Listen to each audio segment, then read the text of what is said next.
I was working as a business analyst before, and I felt that I need some international exposure.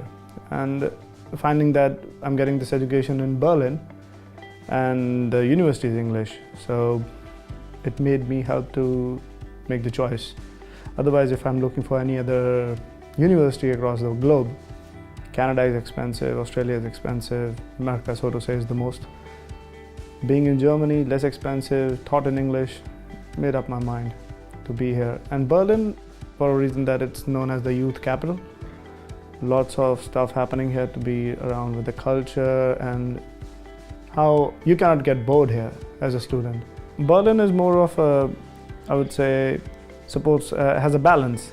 So if you want to have fun, you can find some places to be relaxing yourself after a hard day, I might say, or even in the weekends you can see a lot of parks are here, have sports activities and all. And so to say, the public libraries are free to get in. Just ID card, you get on your registration and you can read a lot of books in German as well as in English. My career ambitions as a business analyst was to actually get up the higher of the hierarchy of the company, of any company I'm trying to join or in working in. And this is a European degree, first of all, and it helps you to get along and offered by England. So you can move to America as well after getting this degree. You can sort of say get jobs here because there are a lot of jobs in English offered in Berlin, in Munich, Dusseldorf and other cities, well paid I would say. And Germany is short of skilled labor, really, if you go by statistics on Google and everything. So yeah, I found that there is an opportunity. Most of the Americans are coming back from Silicon Valley to Berlin because the federal government of Germany is investing a lot in Berlin. Siemens have started a new city, innovation city. So like they've spent billions of dollars in that. So I see that there are a lot of opportunities, so to say, and I'm doing a part-time job right now and would like to convert that into full-time after I complete my graduation. It's different from the orthodox way we are taught in India. It's just a teacher-student communication, and we don't have any computers involved, a lot of computers involved. Like we cannot access our class material online. So to say, if we miss the lecture, we cannot get back to it. We just have to get back to the teacher or maybe to our peer group to understand what was taught. Well, and with Arden, it's everything online. Even if you miss the lecture, the teacher shares their lecture slides, and most of the topic which you're going to study are starting with questionnaires. And they give you a lot of time to understand the topic before even the lecture starts. And if you miss it, so to say, you can do the same thing. So it helps you to get along the topic very easily. And it's more blended because you are not studying a whole week. You're not studying every day. It's like 2 days class. So in 2 days class, you get like 3 to 4 hours of study. And after that, you can do your research as a master student. You can go around your libraries, which is quite common here in Berlin, and they're free. There are like 80 libraries, public libraries.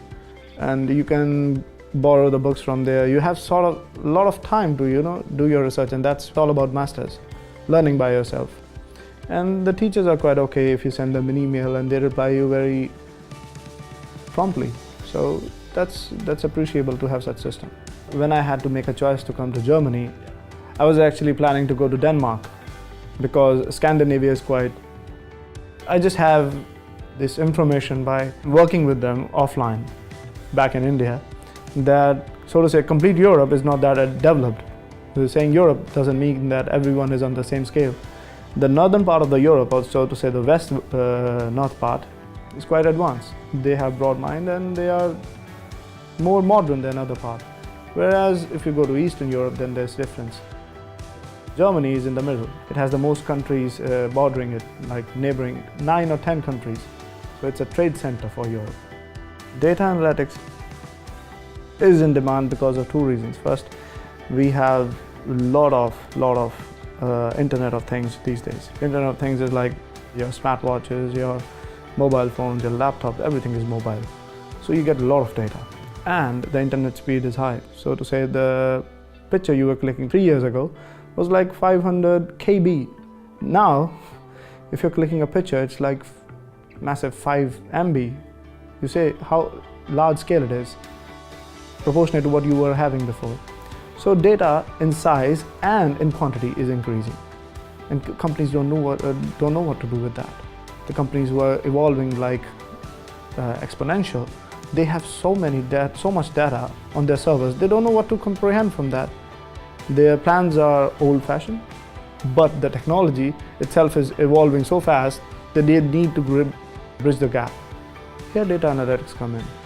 They help them to understand the data in a way they want to understand, with their financial strategies, with their emerging markets, and with what should be done in future, so to say, beating the competition as well. So it covers both financial parts and marketing, and helps you to be a very organized organization.